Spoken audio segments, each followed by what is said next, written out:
हमने ये संज्ञान में लाए हैं और कहा भी है कि बहुत सारी सड़कें ऐसी हैं जो तोड़ दी गई हैं और बहुत कम जल जीवन मिशन के तहत जितने गाँव को प्रमाण पत्र देना चाहिए था उतना प्रमाण पत्र नहीं मिले हैं। बहुत ही मतलब 82% प्रमाण पत्र अभी तक नहीं मिले हैं। तो हमने ये बात रखी है और कहा है कि इसे जल्द से जल्द पूरा करें। ट्रम्प ने 50% टैरिफ लगा दिया है।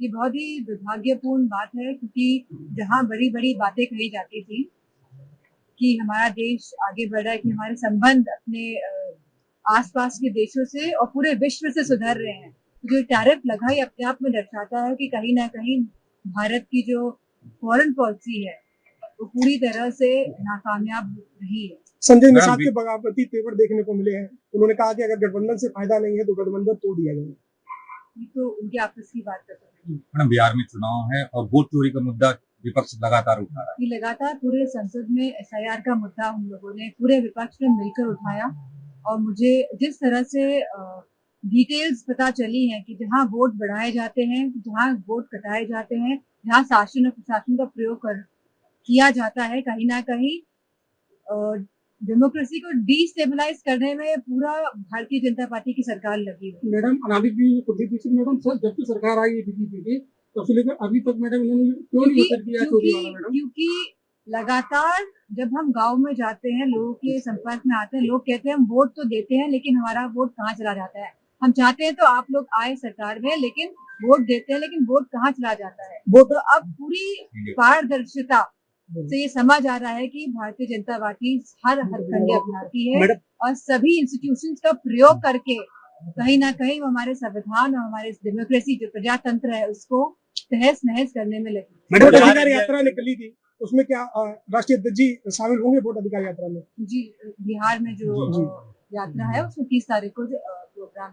संबल घटना को लेकर के न्याय कमेटी का गठन कर दिया गया है काफी समय बाद। न्याय कमेटी संबल की घटना को लेकर न्याय आयोग की संबल घटना की रिपोर्ट आई है, उसमें मुख्यमंत्री को उसमें कहा गया कि ये घटना पूर्व नियोजित षड्यंत्र था। अब न्याय आयोग की टीम गठित कर दी गई है। इसमें लगातार देखने को मिल रहा है जब भी कोई बहुत ही विशेष मुद्दा होता है तो उस मुद्दे से भटकाने के लिए भारतीय जनता पार्टी के लोग या उनका गुट कोई ना कोई इस तरह की प्रकरण करता है जो लोगों के बीच में भ्रम फैला सके और सही मुद्दों से ध्यान भटका सके।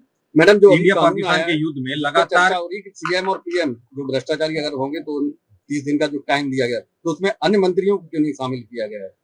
नहीं, हमें सोचना पड़ेगा कि इस तरह का अधिनियम लाया क्यों गया, विधेयक क्यों लाया गया संसद के अंदर।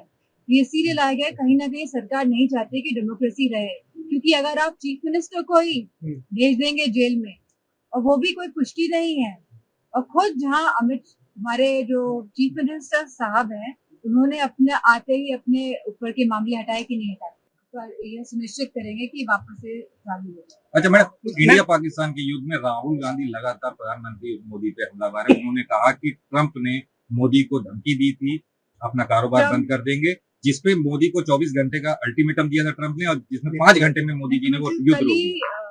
कल ही प्रेसिडेंट डोनाल्ड ट्रंप का बयान आया है कि मैंने धमकाया, कि मैंने कहा कि 24 घंटे में आप युद्ध विराम कीजिए और युद्ध विराम 5 घंटे में। या तो भारतीय जनता पार्टी के लोग डोनाल्ड ट्रंप जी जो प्रेसिडेंट ऑफ यूएस है उसका खंडन करें उनकी बात का, और जब खंडन नहीं कर रहे तो मतलब ये बात सच है। अच्छा, ये स्वीकार रहे हैं बात। दोनों ही देशों ने ये बोला था, इंडिया पाकिस्तान दोनों के लिए 24 घंटे का है कि अमेरिका ने 50% टैरिफ लगाया तो भारत को भी 100% टैरिफ अमेरिका पे लगाना चाहिए। बहुत ही सोचने वाली बात है क्योंकि कहीं ना कहीं इसका जो इफेक्ट है वो पूरे देश में नजर आएगा, जहाँ बेरोजगारी बढ़ेगी, जहाँ हैंडीक्राफ्ट्स में है और अलग 50% बहुत मायने रखता है देश के लिए। मैं समझती हूँ क्योंकि हम चाहते थे और लगातार सभी सांसदों की ये डिमांड थी कि एसआईआर पर चर्चा हो, कि जहाँ लगभग 80 लाख लोगों को सूची से हटाया गया है वोट डालने की, ये सूची लाए हैं, 80 लाख लोगों को हटाया गया है, तो कहीं ना कहीं सांसदों में भी आक्रोश था कि आखिरकार ये क्यों हो रहा है और क्यों ये सरकार नहीं चाहती है कि संसद में चर्चा हो। और कहीं ना कहीं जिस तरह कुंदरकी में हमने देखा है कि किस तरह का पूरा शासन प्रशासन का व्यवहार रहा है, इलेक्शन कमीशन को जहां लगातार हम लोग संपर्क करते हैं कि इस तरह की वोट चोरी हो रही है, कि वोट चोरी में सेंध लग रही है, लेकिन इलेक्शन कमीशन आंख मूंद के कोई जवाब नहीं देता है, तो कहीं ना कहीं सांसदों के गुस्सा है और मैं समझती हूँ सही है। मैडम बिहार में ने राहुल कहा गांधी कि जी एक के केवल पहले- डीएम को सस्पेंड कर दे आयोग, मैं संतुष्ट हूँ। क्या कारण है ऐसा कि अभी तक कोई कार्रवाई आयोग नहीं कर रहा है? ये हम शुरू से कह रहे हैं कि आयोग सरकार के साथ मिला हुआ है, सरकार के इशारों में ही आयोग काम कर रहा है। महंगाई के हाथ में एसपी हसन ने कहा है कि बाहर के लोग अगर भारत में रह रहे हैं तो कौन सा बड़ा गुनाह हो गया, इनको संरक्षण दे देना चाहिए।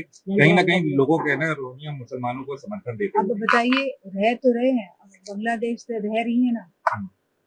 अगर आप ये वीडियो YouTube पर देख रहे हैं तो हमारे चैनल को सब्सक्राइब कर बेल आइकन दबाएं और Facebook पर देख रहे हैं तो हमारे पेज को लाइक करें।